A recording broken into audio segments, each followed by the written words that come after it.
Olá, pessoal, tudo bem com vocês?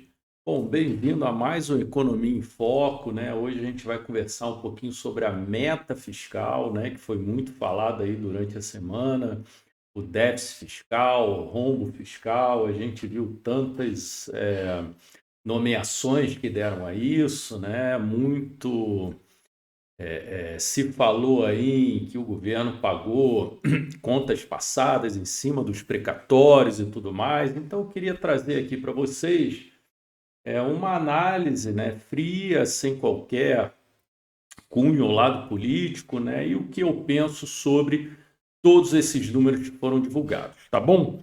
Então vamos lá, pessoal, vou compartilhar aqui a minha tela com vocês, né? Vamos falar então aqui sobre a meta fiscal, tá? Então, o primeiro ponto é o que é a tão falada meta fiscal, né, pessoal? Então, são os resultados anuais, né, em valores correntes e constantes, tá? Estabelecidas aí pela Lei de Diretriz Orçamentária, tá? A serem alcançados para variáveis fiscais, né? Então, relativas a receitas, despesas, resultados nominal e primário e montante da dívida pública, tá? Isso pro exercício a que se referirem e para os dois seguintes, né? Então, por isso que você tem sempre aí o governo comentando, né, a meta fiscal do ano corrente e dos próximos, né? Então, em relação a 2023, muito se falou aí em 1% do PIB, né? Seria o déficit fiscal do governo para 23 e déficit zero em 2024, tá? Então, vamos aí, traduzindo para um português bem simples, receita menos despesas do governo, tá? Sem considerar o pagamento dos juros da dívida, né? Se você coloca isso na conta, aí então o déficit fica muito maior, né? Então vamos recapitular um pouquinho, pessoal, todo o discurso da equipe econômica desde o seu início, né? Então lá em dezembro de 2022, a equipe econômica afirmou que as receitas de arrecadação em 2023 elas estavam subestimadas, né? Ou seja, eu não sei se vocês lembram, né? Mas o Haddad e toda a sua equipe fizeram, né, uma live, uma entrevista dizendo que iriam incrementar as receitas de acordo com vários conceitos onde eles achavam que estavam subestimados pelo governo anterior, né? Então, na minha opinião, o grande objetivo desse discurso lá no final, em 2022, era aprovar a PEC da transição, né, onde muitos chamaram de PEC do rombo, né? Então, o aumento dos ministérios, né, e todos aqueles aumentos de despesas que vocês viram lá no final de 2022, né? Então, para mim, todo esse discurso aqui foi para essa aprovação e efetivamente eles conseguiram, né? Então, no início do ano, aquilo que eu falei para vocês, né, foi divulgado o seguinte: olha, o déficit fiscal em 2023 vai acontecer e ele vai ser no máximo 1% do PIB, né, ou seja, em torno de 107,6 bilhões, tá? E aqui vai a grande questão, né, pessoal? Será que eles já não sabiam que parte dos precatórios seriam pagos em 2023? Né? Será que eles não sabiam toda aquela parte do ICMS, né, deveria ser paga em 2023? Então, na verdade, quando eles fizeram essa conta, tá, na minha opinião, eles já tinham precificado isso daí, né? Então, essa conta, para mim, né, já fazia parte todo o ponto que eles iriam pagar em 2023, inclusive os precatórios, tá? Essa é a minha análise, tá?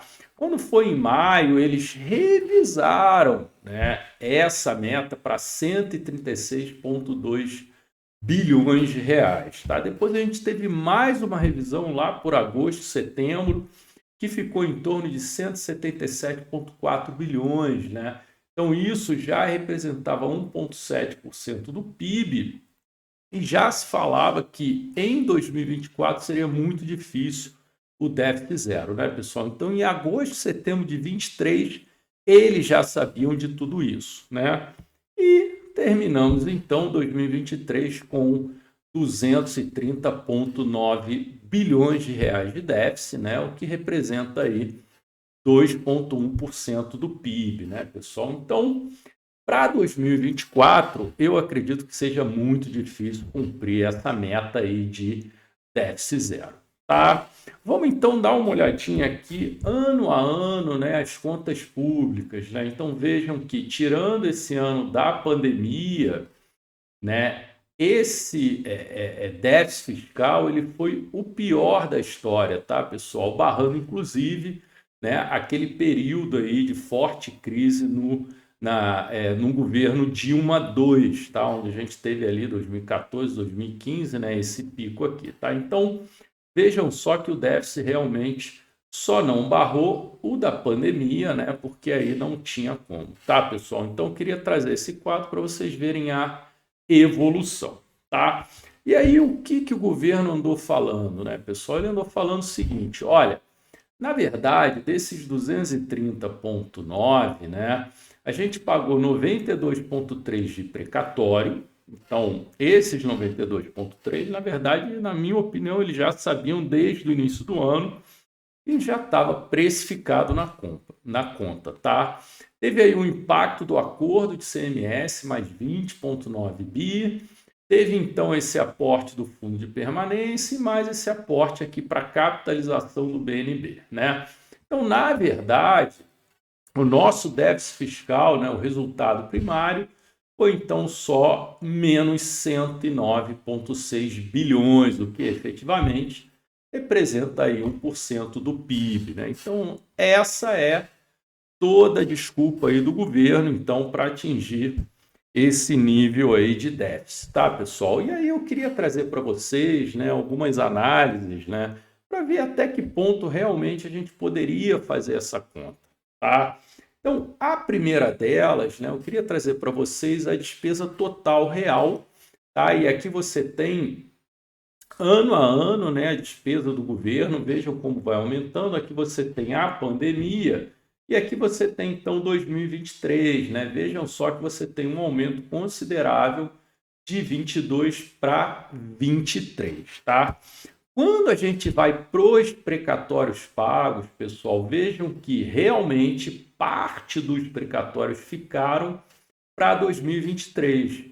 Mas será que então é justo retirar tudo da conta, né? Vejam só que a média de pagamento de precatórios, né, girava em torno de 60 bi por ano, né? Você teve aqui 19,53, 63, 64 e realmente caiu para 32, né? Então, todos esses 95,9 de precatório você deve realmente tirar da conta? Então, essa é a primeira pergunta que fica, e para mim, pelo menos, você teria que manter a média aí entre 50 e 60 bi, né, que efetivamente seriam pagos esse ano, independente de alguns precatórios terem sido postergados ou não, né? Então, a primeira grande dúvida é essa, né? Mas vamos lá, vamos supor que a gente realmente tire esses 95,9 bi da conta, tá? O que a gente tem? A gente tem 2,067 e um efetivo aumento de despesas de 23 para 22, né? Então fica aí a primeira grande pergunta, né? Aumentamos então 9,3% nas despesas, excluindo os precatórios, tá? Então, o primeiro ponto é: tira os precatórios, você vê que o governo realmente espancou no aumento de despesas, tá? Então, já sabendo de toda essa conta, desses pagamentos precatórios anteriores, né, por que não segurou nas despesas para tentar conter, então, todo esse déficit, né? Então, essa é a primeira pergunta que fica, e vocês veem aqui que realmente as despesas extrapolaram e muito nesse governo, tá? Mas não fica só aí, porque você tem também, né, a receita, né, pessoal? Então, além do aumento de despesas, vocês conseguem ver aqui que você teve uma queda na arrecadação, uma queda na receita líquida, né? Então, você teve aumento de despesa e queda na receita. Consequentemente, um déficit fiscal mais elevado, tá? Então, vejam só que não é tão simples assim você dizer, ah, não, vamos tirar vamos tirar o precatório, vamos tirar o acordo do ICMS, vamos tirar outras contas e tudo mais, né? Não, efetivamente o governo tem um problema sim de despesas hoje e tem um problema também na arrecadação. E mesmo aumentando os impostos, né, aumentando a parte tributária, né, ao longo de 2023, a arrecadação cai, tá, pessoal? Então a avaliação que eu faço é que não é uma conta simples, né? Tem gente falando aí muita coisa sem ao menos entrar no detalhe, como a gente está fazendo aqui, para ver efetivamente o que aconteceu e o que esperar aí nos próximos anos ou no próximo ano de 2024, tá?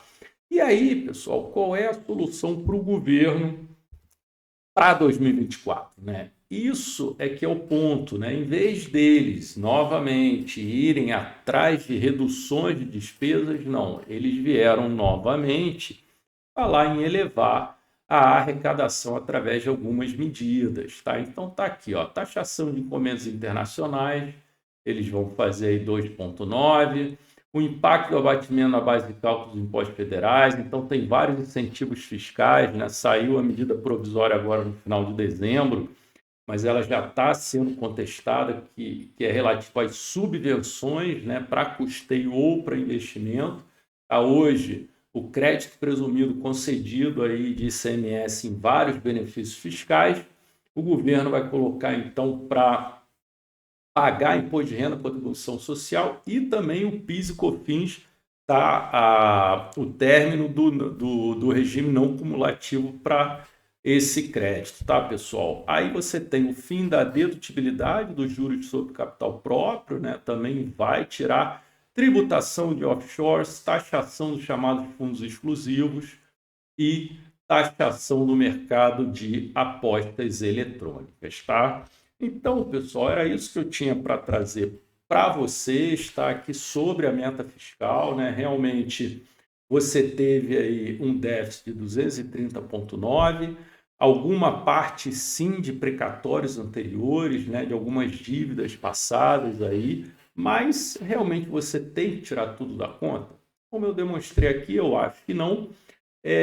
Só que eu acho que o governo tem que trabalhar sim a redução das despesas, tá? Para mim, esse foi um dos principais pontos colocados aqui, bem como também a queda na arrecadação, né? Não adianta só aumentar impostos, né? Como eu falei no outro vídeo, o grande problema do Brasil é a produtividade, né? O governo acabou de lançar um incentivo através de linhas de créditos, mais subvenções, mas eu acho que ele não está atacando o principal, que é produtividade. Para isso você tem o quê? Que melhorar a infraestrutura, né? Fazer uma série de medidas para aí sim melhorar o ambiente de negócios no Brasil. Tá bom, pessoal? Um grande abraço, até a próxima. Tchau, tchau.